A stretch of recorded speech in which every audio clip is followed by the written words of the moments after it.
They don't make music like that No, anymore. sir. He's got toe jam football and he shoots Coca-Cola. Yes. I know you. You know me. You got to be free. So it's your show now. All right. Hey, well, Nathan Cuffee's on the picture. If you're just joining us on our podcast right now, how are you, sir? I'm doing well. How about yourself? I'm doing well. We got Lquetiah Mniller also, and you guys are in here for one particular reason. Who's this gentleman off to the side with no microphone? This is our director of programs, Mr. Matthew Downey. Well, I'll pull Matthew. See, I've got the aerial shot right now, and Scott Embry with the United Way is getting ready. He's on deck. It's just like a baseball game. People are on deck, ready to go. But we appreciate you guys coming out. And you're here, Nathan, because you got a very important thing that's going on at Fayetteville State University at the Business Hub over there. Tell us all about it. So we are getting ready for our third annual Next Generation Business Summit. This is one of Fayetteville Next flagship events, connecting community members with great business people from the area that have grown out of the area, as well as connecting with entrepreneurs that have grown out of the area. But super excited to be hosting it this year at FSU. It's going to be absolutely fantastic. Where was it last time? But didn't you have another one? This is the third annual. Were you involved with the other as well? Yes. So our last two were hosted with FTCC. One of the goals with this, especially connecting not only the community but students with this information, is to continue partnering with the local universities and colleges that can assist with this. Hey, Lquetiah, why don't you tell us about the schedule events and what's going to be happening there? Absolutely. So the run of show will start at 10 a.m. At FSU's Student Center. We will have the first panel from 10 to 12. We will have Munch and Mingle from 12 to 2. And then from 2 to 4, we will have our afternoon panel. And this will be ran by our Master of Ceremony, Mr. Kwame Molden, the owner and founder of Spring Break Watches. That's Q. Yeah, he was under the weather yesterday. I talked to him, and he said he's going to be there. There's another Q baby, as a matter of fact, that he has. Not too long ago, they had a child. So congratulations to them. So this is important for our community. Who's eligible to be involved? Well, this is open to the public. So we have the registration link. This is free to the public. We also will be having some students from Cumberland County schools coming to attend, and we also have students from Fayetteville State University. So you have to have some pre-registration is required, or can you sign up right there at the? Absolutely. So you can definitely pre-register. You want to make sure you have your seat because we do have a capacity, of course. And you can definitely, if there is room, you can register when you attend. You know, I'm looking at the flyer here, and it talks about you have your panel discussion that's going to be on. You gain some insight with some resources, career growth. Talk about that a little bit, because a lot of people take for granted that I'm just going to get out there and do what I have to do. But there's a plan that you have to have in place in order to be successful. Absolutely.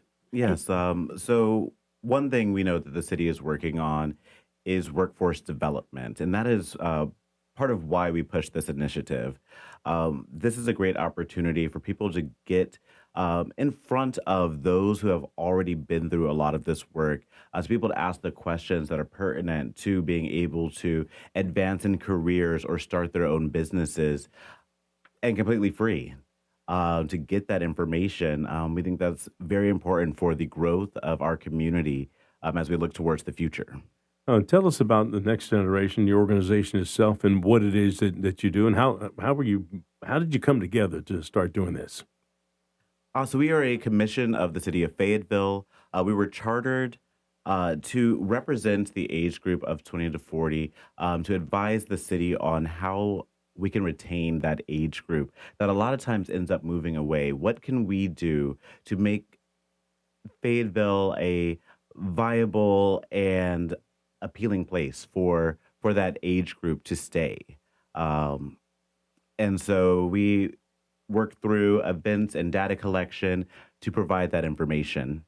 You know, a lot of people don't know this, but Fayetteville has a very large population of entrepreneurs who have businesses here. I mean, one of the largest number of entrepreneurs in a city this size in the state.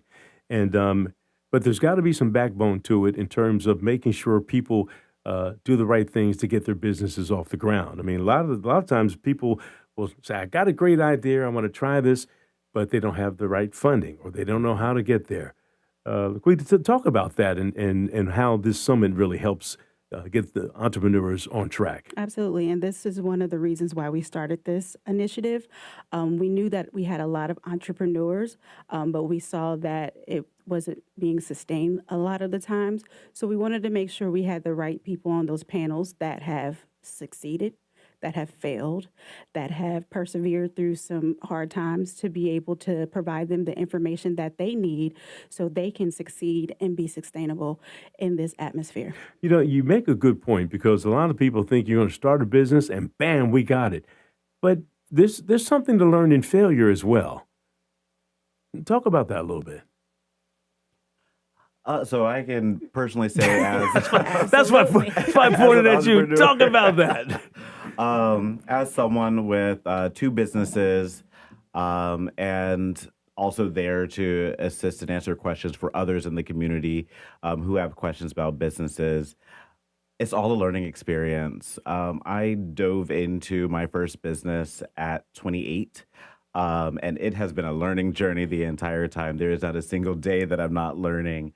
And so a lot of it is, you try to do some things. There are some things that may not be successful, but we learn from that. We see how we can grow to better moments, to really get to the goals that we have, that we want. And so, not everything's going to be perfect the first time Well, around. and what you're describing is a roller coaster of entrepreneurship. I mean, there's ups and downs, but I mean, there's nothing like working for yourself. But a lot of people fail to realize that when you're working a 40-hour job or something like that, if you become an entrepreneur, it becomes an 80-hour job. And the investment in your time and your concerns about things. Well, I mean, there's a list of things that people need to be concerned with. Talk about that a little bit if you're starting a business. Absolutely. So now we have technology. We have Ashley Garrison Russell coming in as a panelist. She is a founder of the AI learning tool. So these are different ways that you can run a business and save your time. So I think that. And also Elaine Atherton, who is the Chief Development Officer of Camelback Ventures. Those people are in it on a daily basis. So having them in place and on the panel provides those students and the public what they need and those resources they need to work smarter and not harder. Well, you make a good point because the workplace has changed dramatically because of artificial intelligence. And you want to make sure you're not going down a path of starting a business that's going to be eliminated because there's artificial intelligence that will do that job more efficiently than you. And so these panelists who have some expertise in AI will help guide some students along the way. Do you use artificial intelligence in your business, Nathan, at all?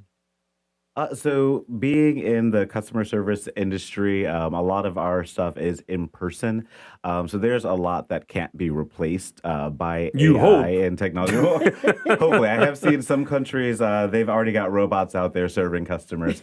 But that's not the route that we plan on taking anytime soon. But, it does help with checking out some different ideas, playing around with stuff, testing some moments before throwing it out. I will say there is some good that can come from it. All right, if you're just joining us, Lquetiah, Mniller, and Nathan Cuffee. Cuffee, yes. Cuffee. How's your mama doing? She's doing well. She's doing well. Okay, I haven't talked to her in a little bit. You're with the Next Generation Business Summit. It's going to be happening.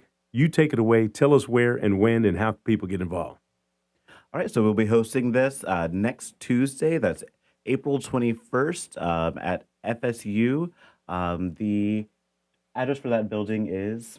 The address for that building is, thank you, Nathan. for putting me on the 692 spot West here. W.T. Brown is what I say on the flyer right here. Perfect. Right? But you can't miss the hub right there. What's it called? Midtown Bronco. Look, I'm messing up what it's called. It's called Midtown Bronco Square. Yes. Yeah. Okay. And it's that's a big asset for Fayetteville State University because they own the whole thing, and that business summit there is just, the building itself is just always has something going on. Some type of class is always going on inside there. And so this is going to be a great summit for folks to be involved with. Any phone number that anybody want to give out for people to call and get them information? Because I don't see any phone number on this flyer.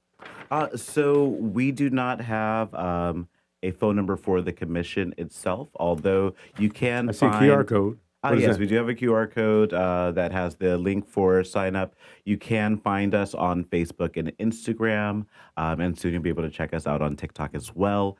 All the handles for those are Fayetteville Next, just one word, Fayetteville Next, easy. And you'll be able to find the information on there or on the City of Fayetteville website. You can find us under the boards and commissions. All right. Well, look, we hope you have a very good turnout at your business summit that's going to be happening at Fayetteville State University in a week or so here. Okay. Thank you for coming out. Right now, we've got Fayetteville's most dependable forecast with CBS 17 meteorologist Rachel Dunson. And first, we've got the news with Bill Young.